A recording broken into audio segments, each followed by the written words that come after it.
So I'd like to formally welcome everybody to this week's episode, this week's edition of the regular Wednesday morning program at Dharma. And it's Wednesday the 8th of April today, and you'll see this time I've got set up so that you can see Dharma over here in the background. And that long low building there is the Dharma Shrine Room.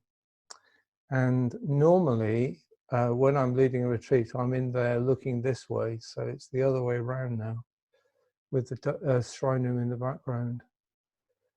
So you'll see, I'll just move it a wee bit closer. Maybe he's around. Yeah. So there's Dharma. I'll just move out the way. There it is. So that's the main house, just to your, well, next to the shrine room. Not quite sure whether it's to your left or right. And then the new shrine room link, and then the main shrine room there. And this is a cherry tree in between. And over the next few weeks, that cherry tree is going to come into blossom. So week by week, part of the program is like we'll be seeing that come out into blossom.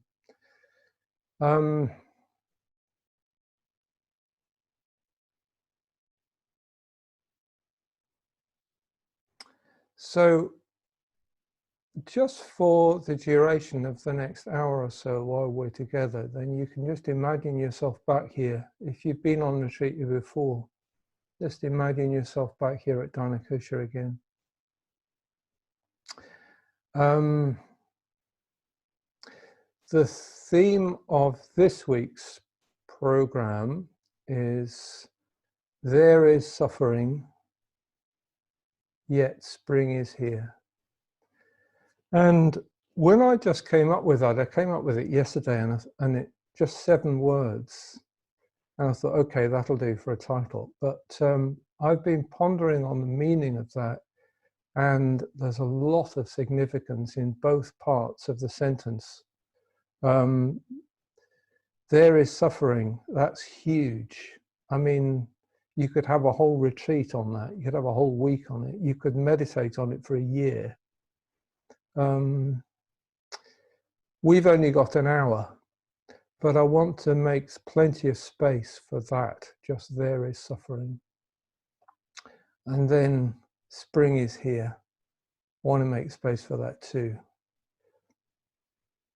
And in the invitation this week, I said it's important to make space in our hearts for both.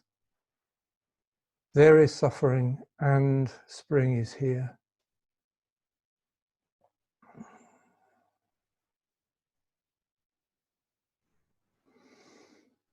And this week I'm going to just pause occasionally so that you can just take in the meaning, the import of what I'm saying. We can all take it in, really.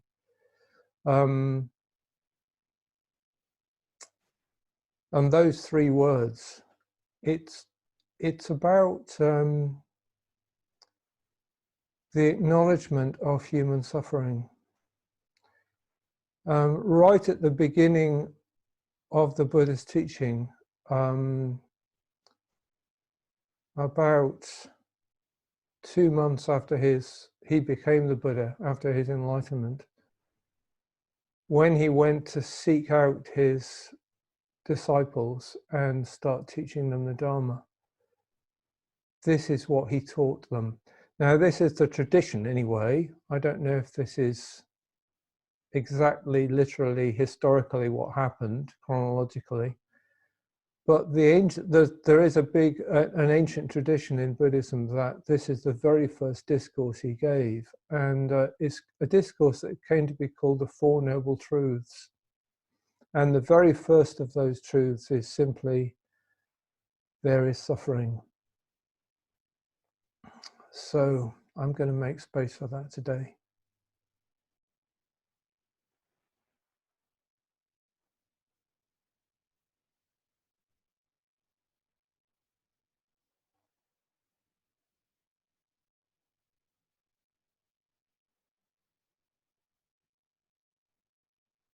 I don't know who said it. There's a saying in the English language, man cannot stand too much reality. Might have been T.S. Eliot, I'm not sure. But the reality of human life is there is suffering. And it's hard to, it takes a lot of courage to really face up to that. And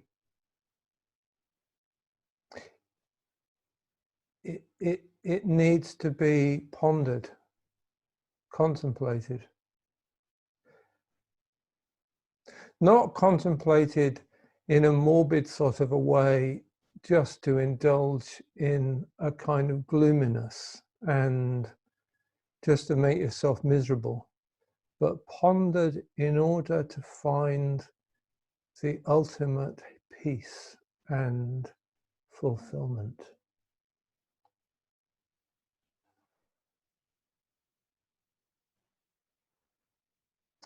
And of course, I'm talking about enlightenment. I'm talking about the ultimate potential of every human being here, as far as the Buddhist tradition is concerned.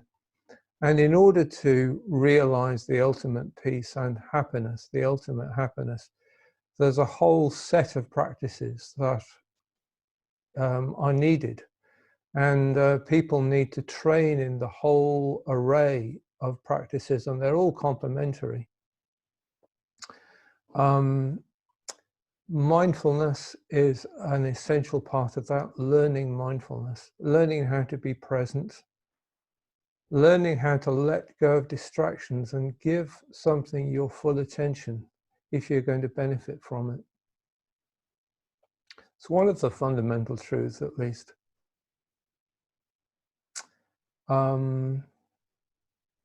When the Buddha gave his first discourse to his disciples, he came and told them that he was now a Buddha and he was enlightened. And they didn't believe him initially. And it took quite a while before they were really ready to sit down and listen and give him their full attention and open their hearts. But until they did that, he didn't start teaching, because he knew it's not worth even beginning until people are really giving me their full attention. Because of what I have to say is quite challenging enough. It needs full attention. So that, of course, is mindfulness, and that applies to anything. You don't really take anything in effectively unless you give it your full attention. And that applies right now to this talk too. So I would ask you, if you've got anything else going on in the room at the moment, see if you can set it aside, and just with me, just contemplate these things, because they are big and they're quite challenging. But if we can make space in our heart for this truth, there is suffering, we will make our peace with that. And that's on the way to the ultimate happiness and fulfillment.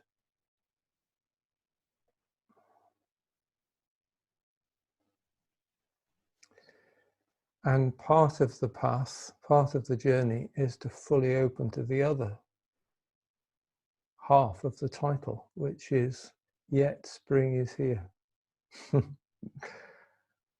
In a way, they're the two halves of the truth of human life.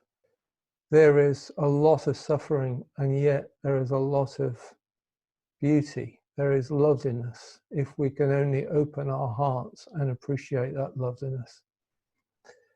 But unless we can make our peace with suffering and be willing to open our heart to that, then we won't be able to fully open our heart to the beauty of spring.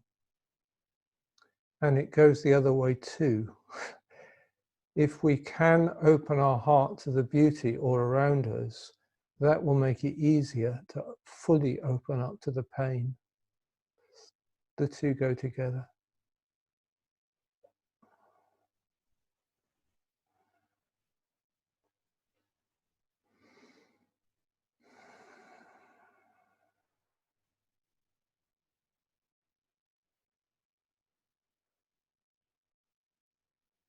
I'm going to pause every so often because in order to really take in things, especially big things like this, fundamental truths, you need to let them drop down to a deeper level emotionally. It's not enough just to hear them on a superficial level. We spend a lot of our time in the modern digital era doing several things at once, multitasking, they call it, don't they? So we're on a phone call to somebody, and at the same time we're texting somebody else, and at the same time we're talking to somebody else in the room, and at the same time we're, I don't know, half a dozen other things. And it keeps you on a sort of superficial, distracted level, and you can't really give attention to anything. And for that reason, I think the whole mindfulness movement, we really need that. And part of mindfulness is to stop every so often. Stop taking in words and just feel your body and open up to your feelings and just give yourself a chance to assimilate something. So every so often I'll just stop talking and invite you to do just that.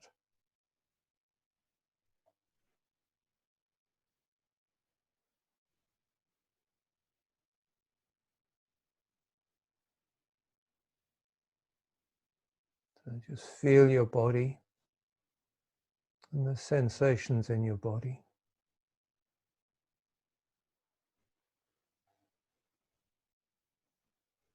Open up to your feelings and emotions.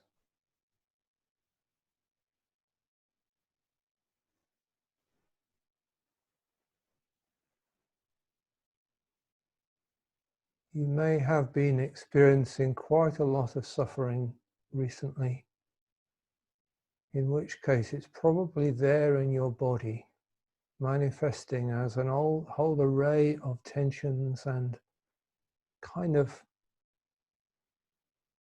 jaggy feelings, raw, torn feelings.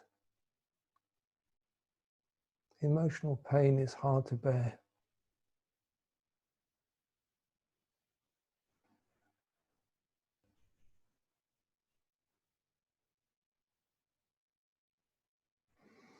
And yet, if we can make space for it, then we can make our peace with it. And then that space we have made is a healing space. And the emotional pain can heal. It can find a way of resolving. Part of making the space is making time to just sit with nothing else to do but be aware of your body and aware of your feelings and emotions. Just sit with that as if to say, yes, I know it's hard.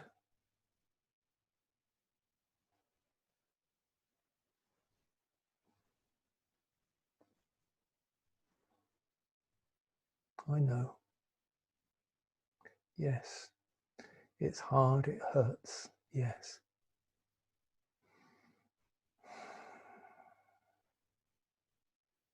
Yes. Yes. Like that. Saying yes to what is there in your body, what is there in your emotional experience. And you know, when you do that, in those of you who meditate, probably most of us meditate regularly, when you do that, then the things in your recent life that have been paining you come up and you think of them, you turn them over in your mind. And as you get skilled in meditation, you learn how to not get caught up in trying to solve it all and puzzle it all out and worry it all through, but just go, oh yeah, that's what it's about. That's what it's about. It's that thing that happened yesterday, or it's that thing I saw on TV, or it's that thing that somebody said. And then you go back to the body and you go back to the feelings and you experience it emotionally. You go back to making space for the emotion, the pain of it. And you say, yes, yes, yes. And you just give that as long as it needs, as much time and space as it needs.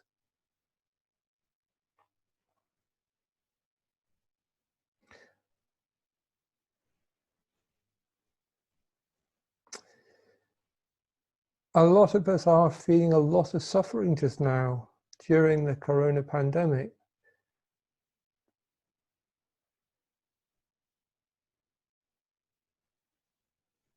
When those of us who are living in a stable, prosperous, law-abiding, organized kind of a country like Britain, those of us who are lucky enough to live in a place like that, when things are going well and everything's going smoothly, then you feel as if, well, what is all this? There is suffering, you know, life isn't suffering, life is really good. You know, you go down the supermarket, there's this huge array of stuff, you can have anything you like. And yeah, you only have to, you know, if you feel like going out for a walk, you can go out for a walk. You know, when you feel like thinking, oh, it's a lovely day, I'll go, maybe, where shall I go today? Maybe I'll go to the woods, I'll go to the beach. And off you go, you know. You think, oh, I've not seen so-and-so for a long time. We must get together. I'll phone him up. Maybe we meet up, catch up, you know. When things are going well, you can do all sorts of things.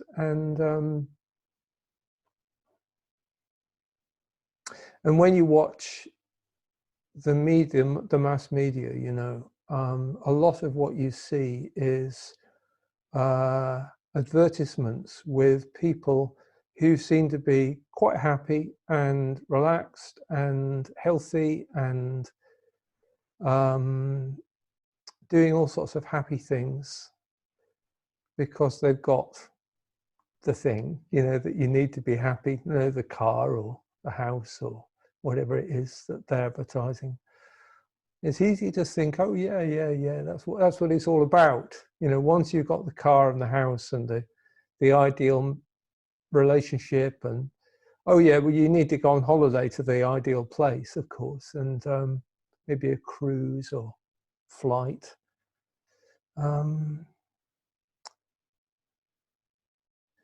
Then that's it, you know, you're happy. When things go wrong like this, when our normal framework of social functioning breaks down, when our economy starts to break down, and the material world of the way we organize our lives breaks down, then the truth of the human condition starts to show through.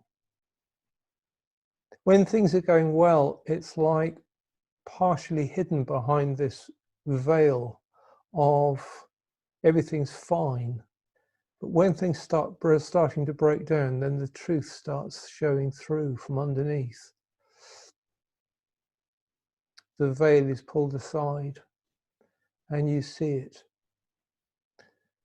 What the Buddha was talking about, that human life actually involves a lot of suffering. And this is one of those times for all of us acute suffering is not just something that happens to other people or in other places far away. It's happening to you and me and people we know.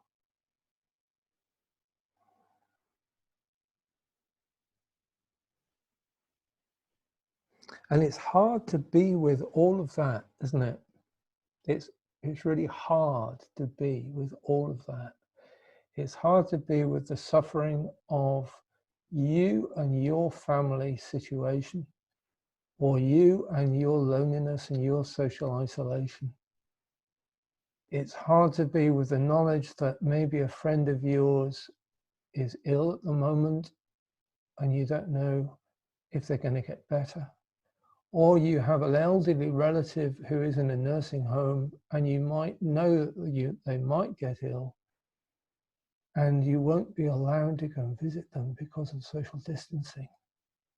It's really hard.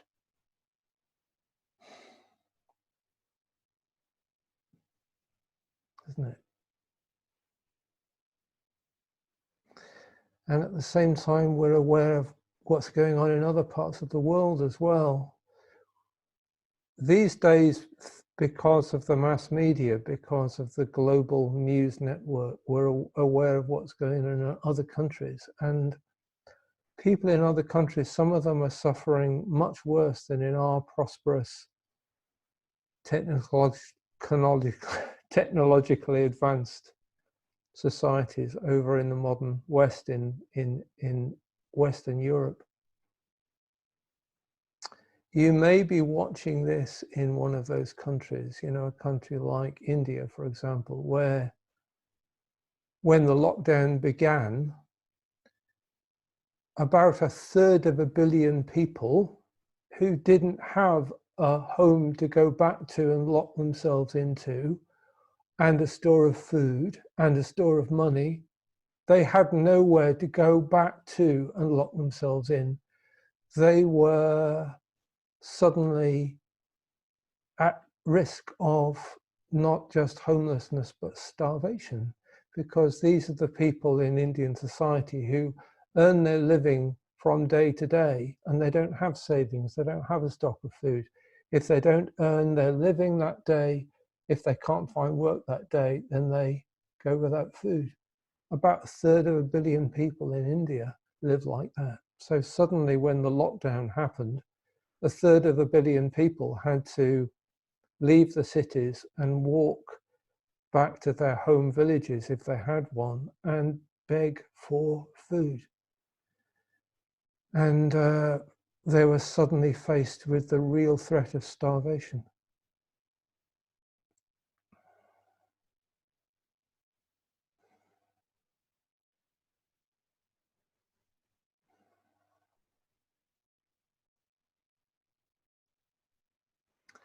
And when we find out about things like that, it's hard to open up to that as well, isn't it?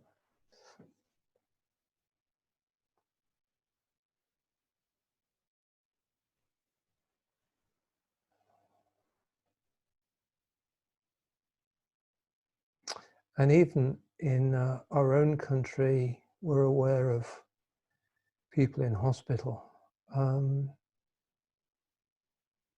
In the UK just now, the Prime Minister is in intensive care. You probably know that, everybody who's watching this. And of course, when somebody is in intensive care, the truth is that they're only a few steps away from death. That's true of anybody who's in intensive care. It's quite hard to face that and accept it. Knowing that that's Boris Johnson right now, that's his situation, that he's only a few steps away from death. And of course, we all hope that he'll get better and he'll move back from the cliff edge and he'll fully recover. We all hope that for his sake. And just because he's somebody like you and me. And because when you contemplate somebody's situation, you know that might happen to me one day. Might happen to me one day, quite soon actually, possibly even this year.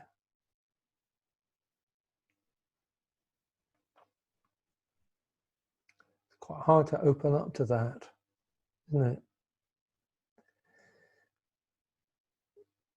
But that is compassion. Compassion is opening up to somebody else's suffering and empathizing and imagining that that could be me.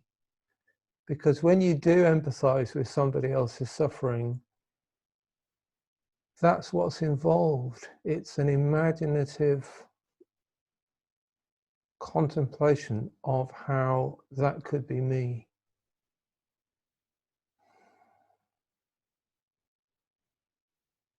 It takes courage to bear that. We're all facing the reality of death right now, life and death. Human life is a fragile thing. One day it will end. Human life is impermanent, and it depends on all sorts of factors. And if something breaks down, such as our health, then we die. When things are going well and the supermarkets are full of food and you can always go out and distract yourself in all sorts of ways, you know, maybe go to the pub or go to the cinema or go to the restaurant or go and see your friend or go out clubbing or something, you know. There's always things you can do when things are going well, as it were, to distract yourself from these truths like death.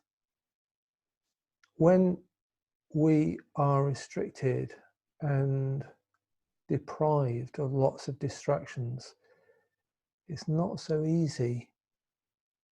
And of course, back home, you can still distract yourself by constantly and obsessively kind of doing things on your phone and or listening every 5 minutes to the latest news stories and keeping yourself in that distracted, escapist kind of a state.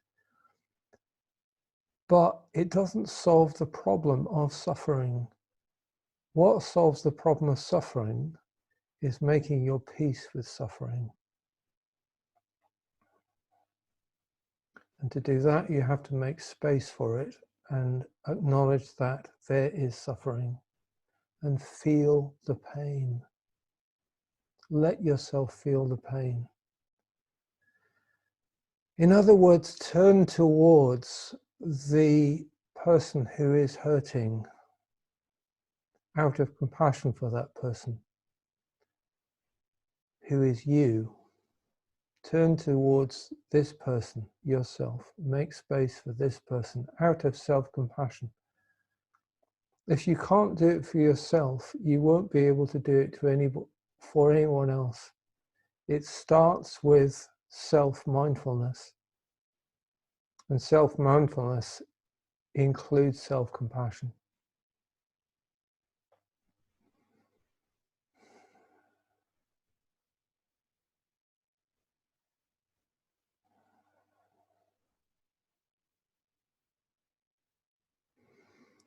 Three words, eh? There is suffering. It does take time to unpack that.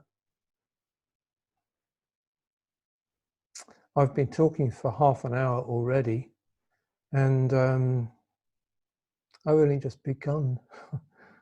Of course, I suppose what I've begun is a process of opening up to suffering and making space for it in a kindly, compassionate way. And we have begun to do that because right now we are all listening to somebody talking, and we're all tuning into that person's thoughts, the one who is talking, and contemplating something along with the speaker. And the speaker is holding the space, and we are all contemplating that together. And in a sense, because we know we're all here in the meeting, in the gathering, we're all holding the space for each other. And it helps to hold the space together with other people.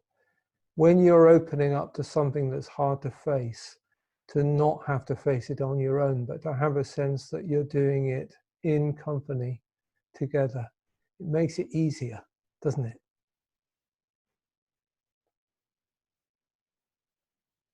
So I'm here and I'm talking about these things. I'm opening up our awareness to them, to suffering, to death, to reality, really.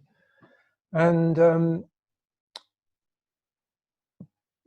I've started something. I've started a process, but I hope that afterwards, over the next few days, you will do yourself a favor and have the courage to make space for solitude and make space to contemplate those things. Make not just an hour like we have today, but many hours. Because in order to turn towards the pain inside and heal, you need to sit with it and make space for it and listen and just be there, really. Let yourself feel the feelings. But of course, to do that successfully, you need supportive conditions. We talk a lot about supportive conditions in the Buddhist tradition and at Dharma when you come here. So you need to consider carefully, well, what do I need to support me in order to do that? So this is why we have shrines, personal shrines, and this is why we have, we beautify our space. This is why we sometimes, if we can't do it on our own, we phone up a really good friend and share our feelings over the phone. That might be the way in which we do it. You need a friend to help you to hold the space. You hold the space for each other. I think it was 2 days ago, I was talking to a good friend who is there for others. You know, she is a very altruistic person. She does a lot of giving. Just now she's doing a lot of meetings and she's setting things up and she's trying to meet other people's needs. But we had a check-in one-to-one, and these days we co-lead, we hold groups together. And I said, how are you? How are you getting on? Never mind talking about the planning of the next meeting. How are you? And she just needed a few minutes to share her pain, really. And I just listened mostly. And at the end of it, she thanked me. I hadn't done very much, but listen, I just held the space so that she could just share. But it makes such a difference to have the strength and courage to do that for a friend, just to be there for them. But in order to be there for them, you have to have the courage to be there for yourself. In order to be compassionate, you need to learn how to be mindful, in other words.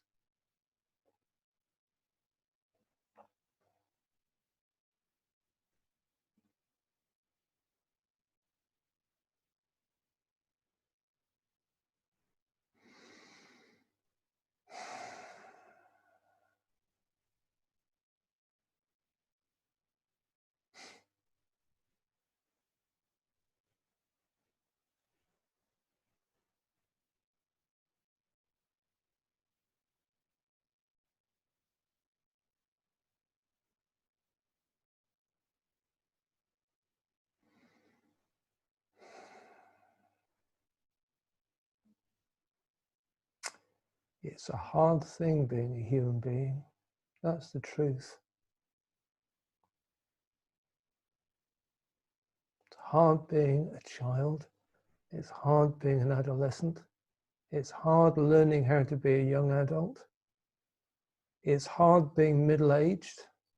You know, midlife crisis, that's hard. And being old is hard too. It's just about all of it, isn't it? It's hard being a human being.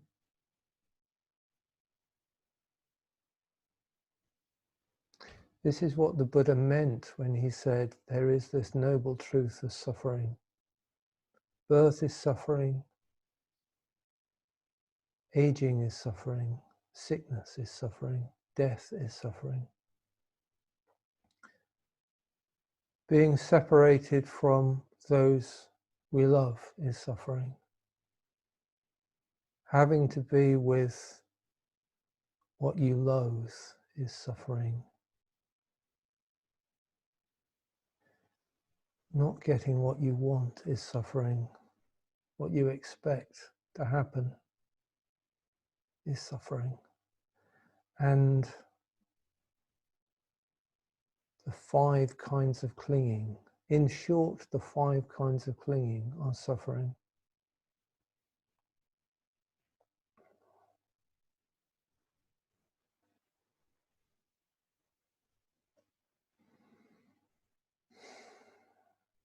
I just quoted you something from the Buddha's discourse on the Four Noble Truths.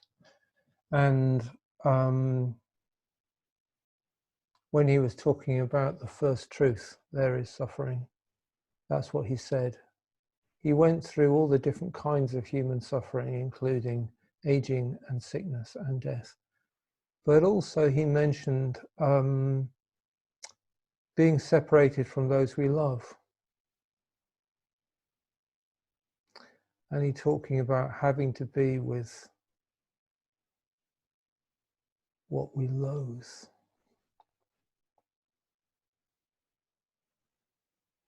And not getting what you expect or what you desire. The word in Pali can be translated both ways. What you want, what you desire, but also what you expect. When things are going well, we just get used to thinking, I have a right to expect this. I have a right to expect that.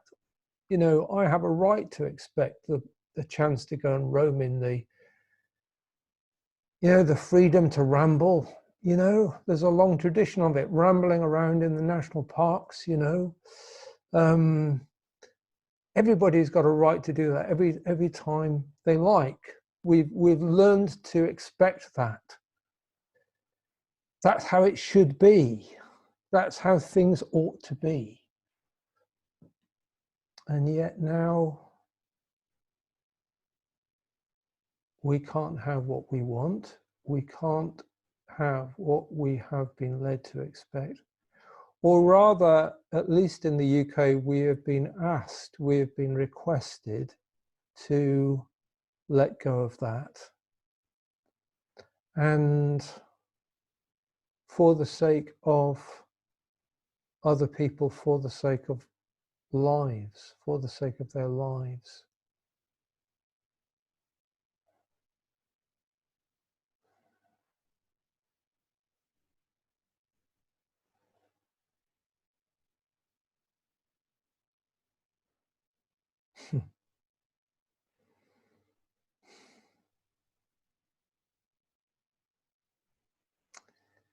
We've been asked to deprive ourselves of what we have been led to expect for the sake of other people, out of compassion.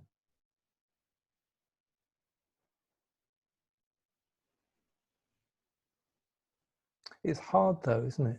It's a suffering to be deprived of what we want. But finally, the Buddha says the 5 kinds of clinging are suffering. And when he talked about the 5 kinds of clinging, just look up my notes here, so I can remind myself.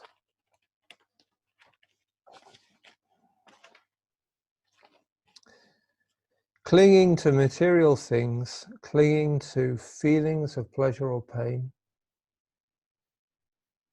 clinging to perceptions, attitudes, views, beliefs, clinging to formations like anxiety or obsessive thinking. So it's mental and emotional formations. So that's something that we can get really caught up in, worries and obsessive thinking and anxiety, and kind of go round and round and round, and not be able to free ourselves from, get caught up in.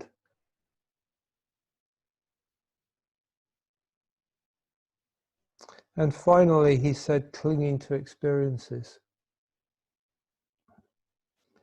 The technical term is moments in the stream of consciousness.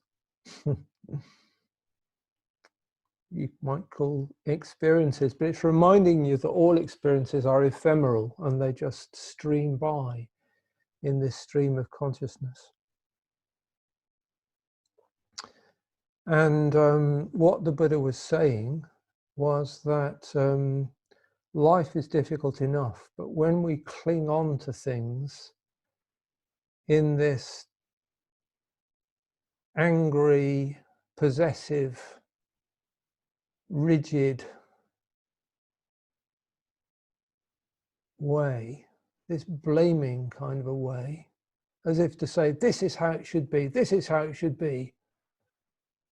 I've got a right to expect it. It shouldn't be like this. Things should be different. I want things to return to normal now. But it just makes it harder, doesn't it? To just make your peace with how things actually are, and then make the best of how things actually are today, the way things are. Like having to stay indoors 23 hours of the day, you know, things like that. It's hard. But if you can make your peace with that and find a way of making it tolerable, then it's okay, you can do that. And by letting go of all these kind of angry thoughts that it shouldn't be like this, and just dropping down and making your peace with how it actually is, settling for how things are, then a lot of your suffering actually drops out of the picture, and you're just left with the basic sufferings of, you know, the truth of life and death, the pain of separation, things like that. The Buddha couldn't take away those kinds of suffering, but he could help us to do something about the clinging and the obsessing and the demanding and the blaming and all that rigidity, all that clinging and clenching. And he could offer ways, practices, suggestions for letting go, letting go, letting go, letting go, and making peace with how things actually are, letting go of expectations, just being with how things actually are.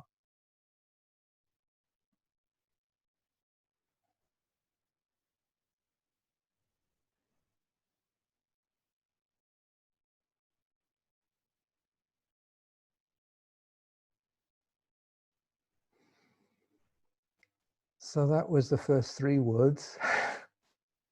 There is suffering. And that took about 45 minutes. And I've only just begun.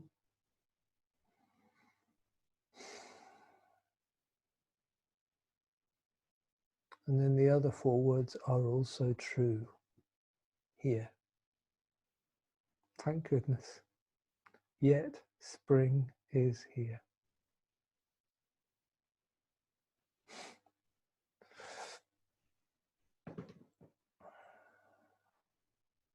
And it's going on all around us.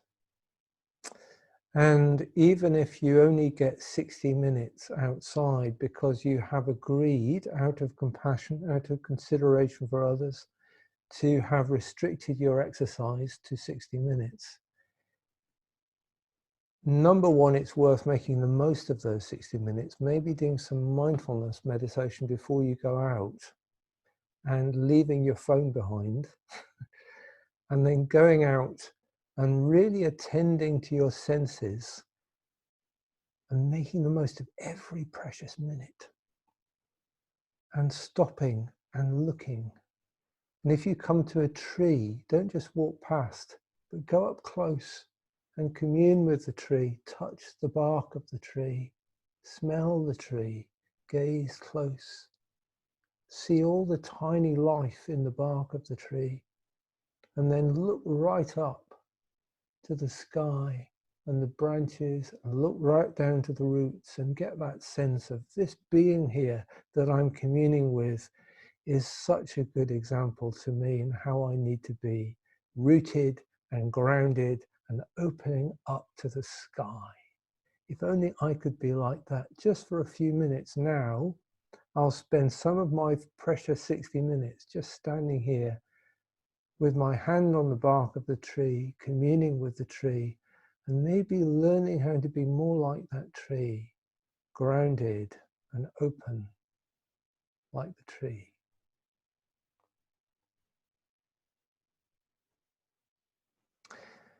So if you're lucky enough to live in a country where they still allow you to go out for 60 minutes for exercise, like we're lucky enough to do that in Britain. You can't do it in Spain apparently anymore, but you can do it in the UK. I don't know where you're living just now, but if you still have those 60 precious minutes, then make the most of them in that kind of a way I'm suggesting. So that's one way in which you can really open up to spring is here. Then when you go back inside, that lives on. You remember what it was like to stand by that tree that you were standing next to, and you call it to mind. And then through your memory, you're there again. This is the wonder of the human mind. This is the imagination. We can use our imagination to relive an experience that we once had, and then emotionally we're there again, we're present again. And there are a lot of people who have learned to be deprived of the outside world, but then learn to use their minds and their imagination to relive the experience of the outside world, of communing with nature. A few years ago, I read a book called The Diving Bell and the Butterfly. You might have read it. It's a wonderful example of somebody who was deprived much, much more severely than we are. He was deprived of the ability to even move, except for one eyelid. He could blink. He could breathe and he could blink, and that's about it. He couldn't move any other part of his body. And he was like that for a whole year before he died. He was in this kind of coma where he could breathe and blink. Well, I don't think it was a coma, it was just a paralysis. And you know what? He learned how to harvest the great wealth of his memories and go back into his childhood and relive the experience of roaming in the fields when he was a little boy, and delight and roaming in the hills, you know, and reliving it all. And all of this without going outside, without even, the syndrome is called locked in syndrome. He wasn't just locked into his own house, he was locked into his own body. He couldn't move. And yet, locked in that incredibly deprived way, even he managed to make something creative out of that. And then eventually he discovered that he could do Morse code by blinking. And one of his carers noticed that he was blinking Morse code and think, oh, wow, this is Morse code. So he learned how to read the blinking code, and discovered that through blinking, this person who was in locked-in syndrome could communicate words. And you know what? He wrote a whole book and it's called The Diving Bell and Butterfly, and it's published, and you can read it. Isn't that amazing? Human beings are so resourceful when they give themselves a chance. To turn towards their situation and say, okay, this is my situation, and make their peace with it, and then use their intelligence and their imagination to go, how can I make the best use of this situation? And if somebody like that can do it, then I'm sure you and I can do it too.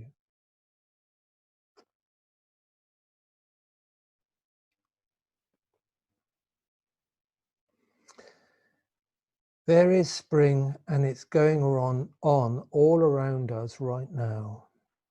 Wherever you happen to be when you're watching this video, you can feel the seat beneath you, which is supported by the floor, which is supported by the foundations of the building, which is rooted in the rock of the earth. You are feeling the support of the earth right now. And it goes down about 7 or 8,000 miles before it even comes to the center of the earth. And it's right there beneath you now. You can feel it in the steady support of your seat.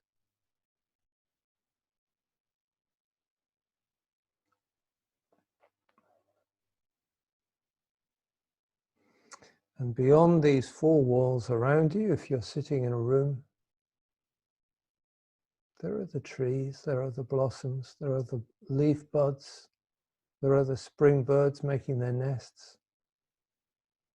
It's all going on out there. And you are in the midst of it all right now. You are not excluded.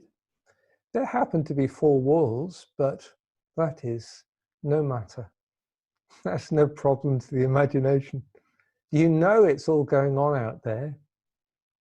Because you know that you are in the midst of it. That's all you need to have an emotional experience of that. This is one of the amazing things you can do through meditation, the power of the mind.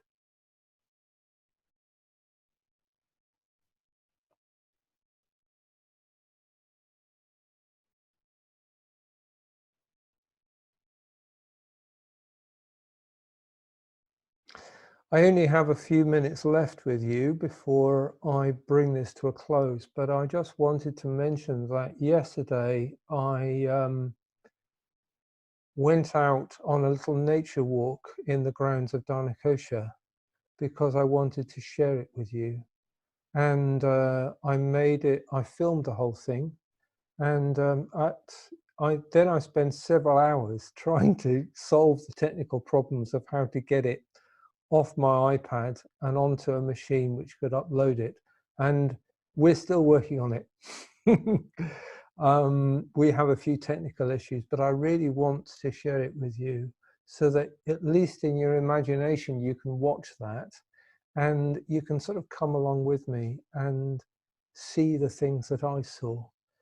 So I'm doing what I can to make it easier for you wherever you are, deprived as you are in your house and unable to come to Dharmakosha. Partly by welcoming you here now and showing you, here it is, this is Dharmakosha right now at this moment, live. And she's waiting for you to come back. But also sharing that little nature walk with you. And I do hope we solve the technical problems and you get to see it too. And there's actually a wealth of stuff out there. Spring Watch on the BBC Two television doesn't seem to be running at the moment, probably because of lockdown, but all of their stuff from last year and the year before is up there. It's on YouTube, so you can use the resources that are available to, at least in your imagination, roam around in the midst of nature and be there. And in that way, remind yourself that spring is here.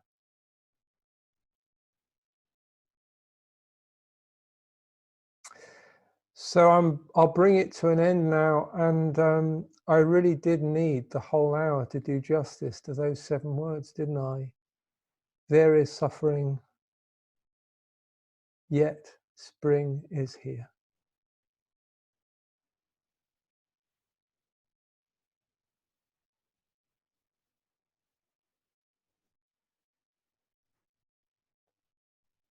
So I'll just end. No, maybe not. I'll not end the recording just yet. I'll come back into gallery view and unmute everybody, and then we can say our goodbyes. So let's see if I can manage this. There we are. And then